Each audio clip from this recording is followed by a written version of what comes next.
इस संसार में रहते हुए बहुत सी प्रमुख बातों को हम भूल जाते हैं। ये मानव स्वभाव है। परंतु परमेश्वर का वचन हमको बताता है कि हम कौन हैं, हम क्या हैं, ये सब बातें परमेश्वर की दृष्टि में बनी रहती हैं। परमेश्वर को हर एक व्यक्ति जो इस संसार में है, उसका ध्यान रहता है। उसकी दृष्टि हमारे जीवनों पर लगी रहती है। संसार का हर एक व्यक्ति उसकी दृष्टि में बहुमूल्य है और इसी बात के अंतर्गत हमको सचेत करने के लिए परमेश्वर ने अपने वचन में निर्देश दिए। भजन संहिता की पुस्तक जो कि बाइबल में पाई जाती है, उसके 103 अध्याय की 11वीं से 14वीं आयतों में कुछ बहुत प्रमुख बातें लिखी हुई हैं। उसमें लिखा है, जैसे आकाश पृथ्वी से ऊंचा है, वैसे ही उसकी करुणा उसके डरवैयों के ऊपर प्रबल है।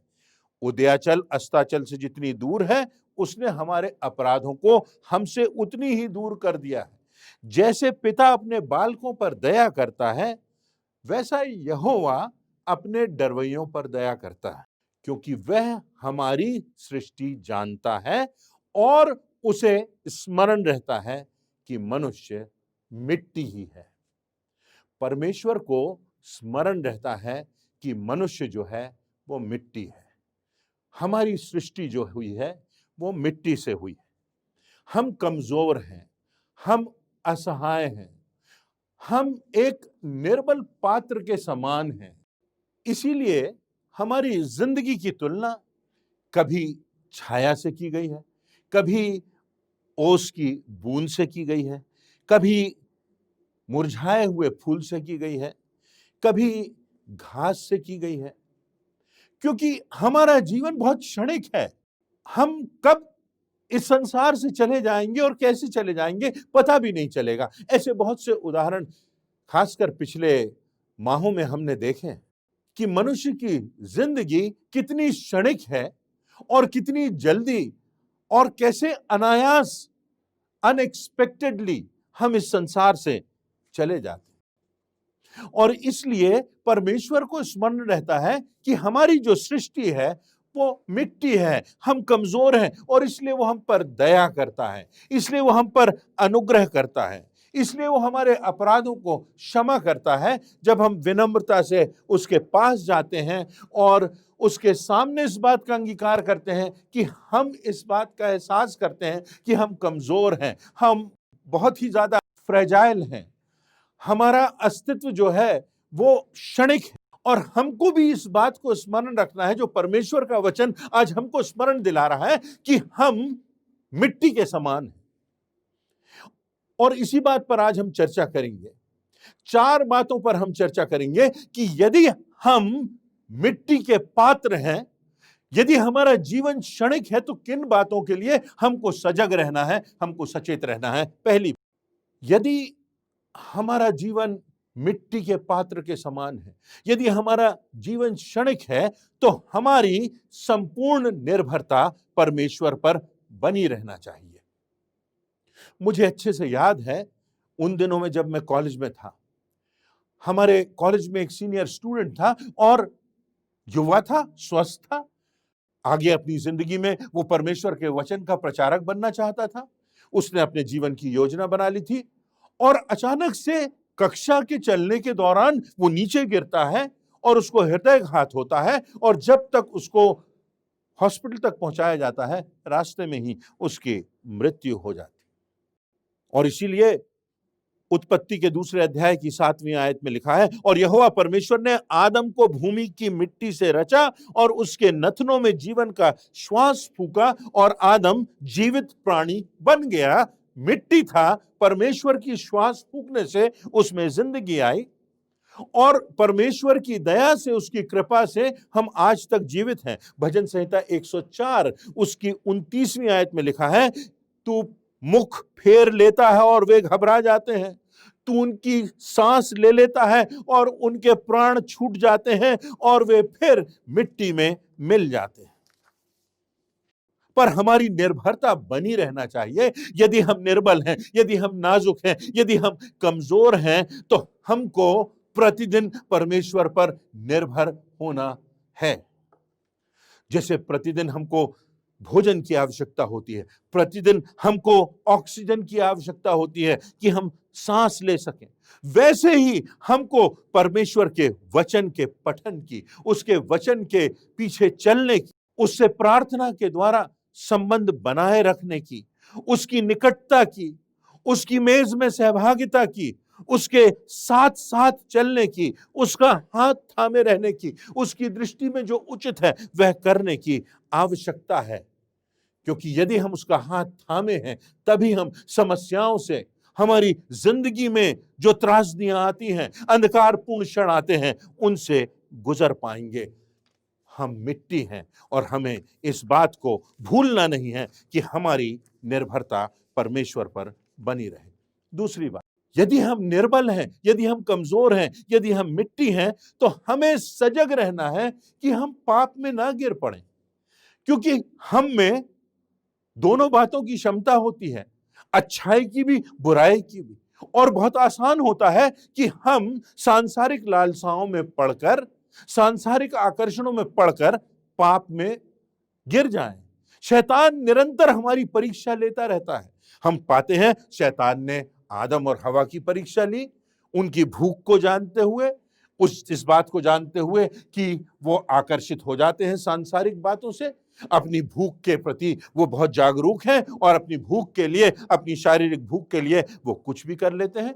उसने परमेश्वर के महान दासों की, चाहे वो मूसा हो, चाहे वो इब्राहिम हो, चाहे वो शिमशोन हो, चाहे वो हारून हो, चाहे वो दाऊद हो, चाहे वो योना हो, चाहे वो अय्यूब हो, यहां तक कि प्रभु यीशु मसीह की भी परीक्षा शैतान ने ली। तो मैं और आप क्या हैं? हमारी परीक्षा शैतान लेता है। और हम पाते हैं कि कितने बड़े बड़े लोग, कितने सम्मानीय लोग, कितने लोग जो परमेश्वर के नाम से सेवा करते हैं, वो पाप में गिर जाते हैं और अपनी मिनिस्ट्री को, अपनी जिंदगी को, अपने परिवार को बर्बाद कर लेते हैं। क्यों? क्योंकि हम सजग नहीं हैं, हम सचेत नहीं हैं। हम सोचते हैं हमारी उम्र तो बहुत है, हमारा पद बड़ा है, हमारी सोच बहुत अच्छी है, हम बहुत बुद्धिमान हैं और इसलिए हम पाप में नहीं गिर सकते। पहला कुरिन्थियों उसके 10वें अध्याय की 12वीं आयत में एक बहुत महत्वपूर्ण तथ्य लिखा हुआ है। यहां पर लिखा है, इसलिए जो समझता है कि मैं स्थिर हूं, वह चौकस रहे कि कहीं वह गिर ना जाए। जब हम समझने लगते हैं, जब हमारा विश्वास तो ठीक है, आत्मविश्वास भी ठीक है, पर अधिक आत्मविश्वास हो जाना, ओवर कॉन्फिडेंट हो जाना खतरनाक है।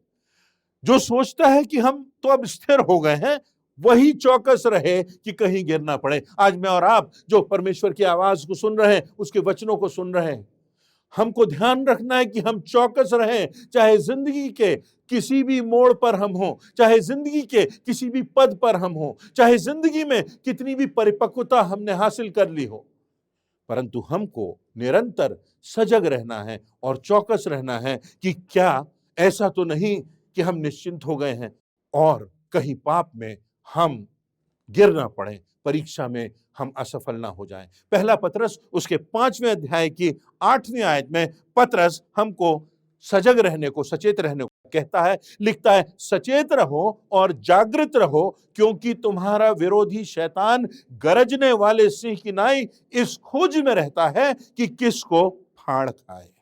यदि हम मिट्टी हैं तो हमें सजग रहना है, सतर्क रहना है कि कहीं हम पाप में ना गिर जाएं।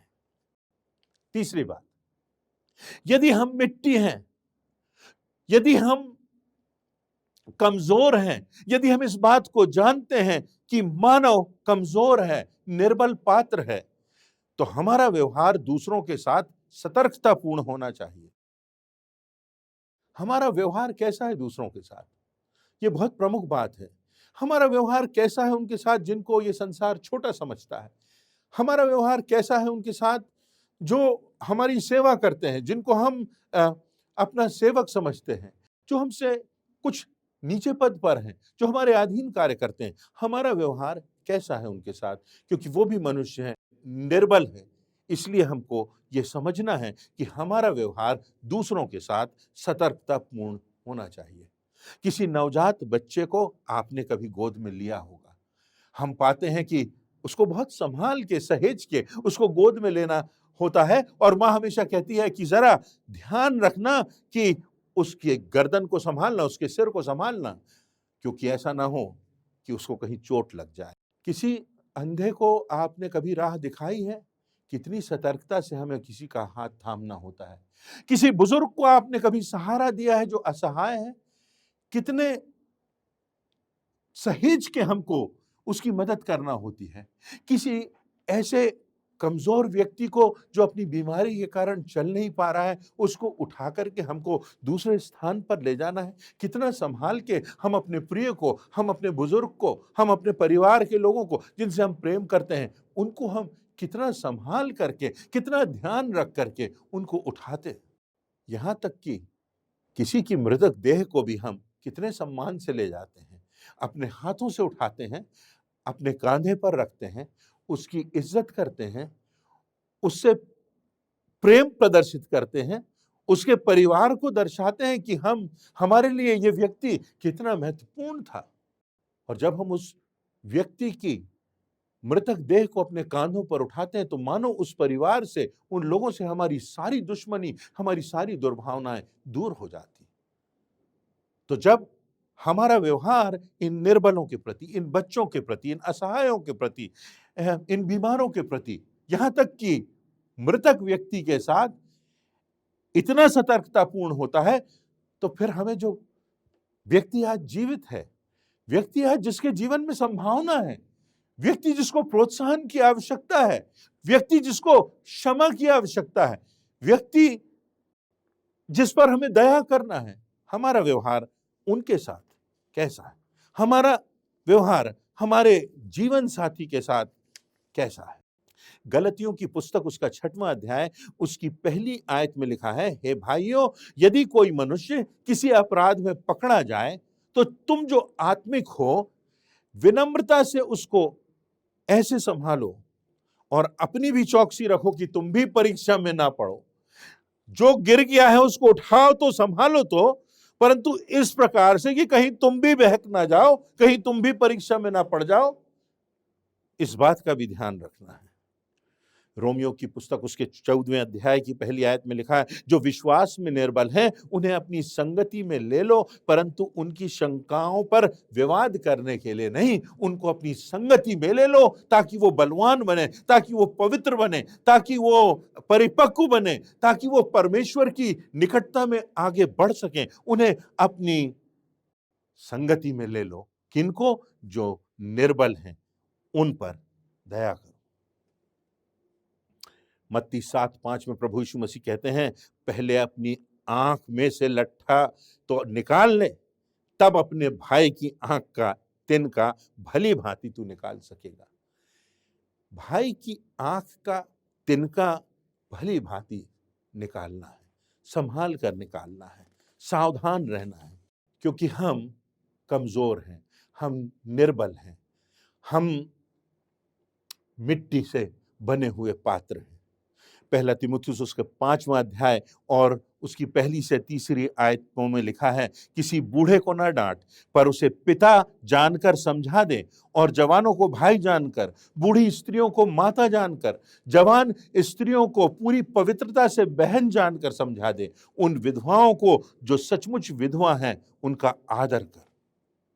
बुजुर्गों के साथ, जवानों के साथ, स्त्रियों के साथ, विधवाओं के साथ, अनाथों के साथ हमारा व्यवहार कैसा होना चाहिए? पवित्रता का, कृपा का, विश्वास में उनको दृढ़ बनाने का। क्या हमारा विश्वास, क्या हमारा जीवन इस प्रकार से है कि हम जब दूसरों के साथ व्यवहार करते हैं तो इस बात को याद रखें कि वो भी मिट्टी का पात्र है और हमें उसको उठाना है, हमें उसको परिपक्व करना है, हमें अपनी संगति में लेना है, हमको उसको मजबूत बनाना है, हमको उस पर दया करना है, हमें उसे क्षमा करना है, और हमें प्रभु यीशु मसीह का अनुगमन करते हुए, जिस प्रकार हमारे प्रभु यीशु मसीह ने गिरतों को उठाया, विधवाओं को उसने प्रमुखता दी, अनाथों को प्रमुखता दी, जिस प्रकार उसने कुकर्मियों और अधर्मियों को परमेश्वर का के राज्य का वारिस होने का अवसर दिया, किस प्रकार उसने लोगों के अपराधों को क्षमा किया, किस प्रकार उसने अपराधियों पर दया का और क्षमा का व्यवहार किया। उस प्रभु यीशु मसीह का अनुगमन करना है, इसीलिए वह आया है और इसी में उसने परमेश्वरत्व को हमारे सामने प्रकट किया ताकि हम उसका अनुगमन करते हुए अनंत जीवन को प्राप्त कर सकें। हम क्षमा करेंगे तो हमें भी क्षमा मिलेगी, हम दया करेंगे तो हम पर भी दया होगी, हम निर्बल को उठाएंगे तो परमेश्वर हमको भी उठाएगा।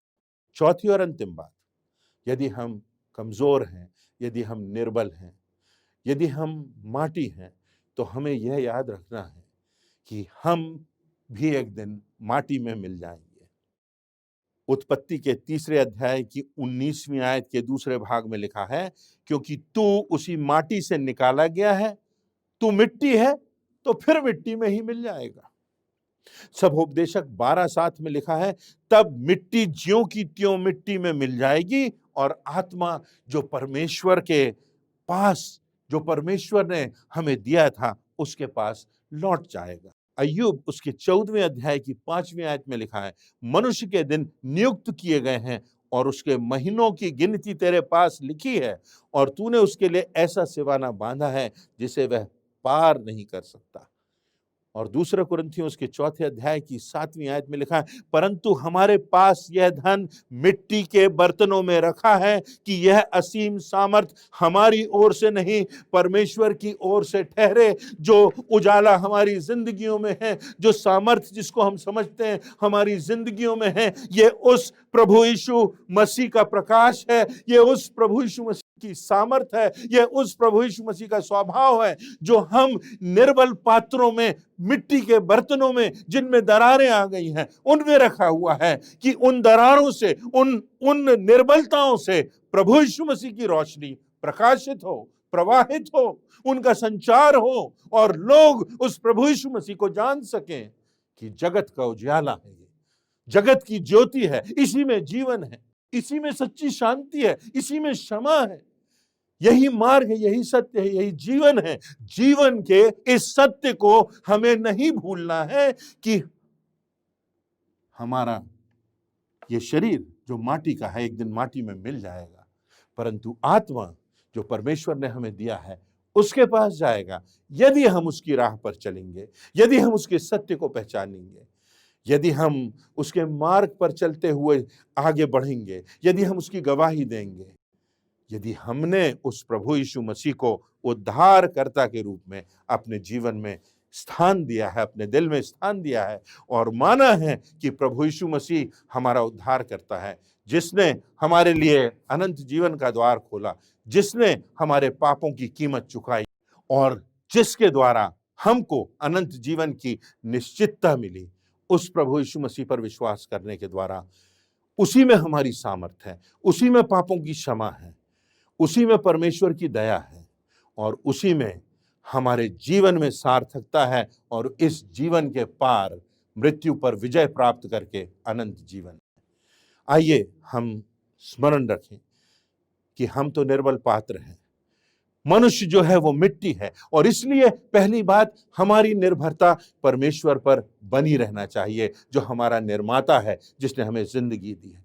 दूसरी बात, हमें सजग रहना है, सतर्क रहना है, सावधान रहना है कि हम पाप में ना गिरें, क्योंकि ये संभावना हम में बनी है, हम तो मिट्टी के पात्र हैं। तीसरी बात, हमारा व्यवहार दूसरों के प्रति कैसा है, सतर्कतापूर्ण है कि नहीं, प्रेमपूर्ण है कि नहीं, क्षमापूर्ण है कि नहीं, क्योंकि यदि हम चाहते हैं कि परमेश्वर हम पर दया करे, हमको क्षमा करे, तो हमारा व्यवहार भी दूसरों के साथ वैसा ही होना चाहिए।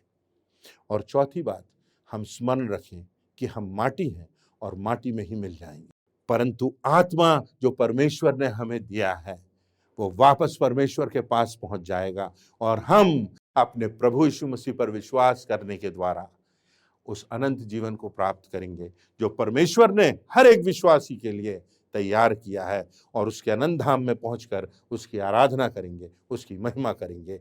यही जीवन का सत्य है, इसी में जीवन का सार निहित है। मेरी आशा है कि इन वचनों से परमेश्वर हमारी जिंदगी को आशीषित करेगा और हमारी आत्मिक आंखों को खोलेगा और हमें इस बात का एहसास देगा कि हमें सतर्कता से, हमें विनम्रता से, हमें सच्चाई से, हमें विश्वास योग्यता से अपने जीवन को बिताना है ताकि हम जीवन में विजय को प्राप्त कर सकें। परमेश्वर इन वचनों से हम सबों को आशीषित करे।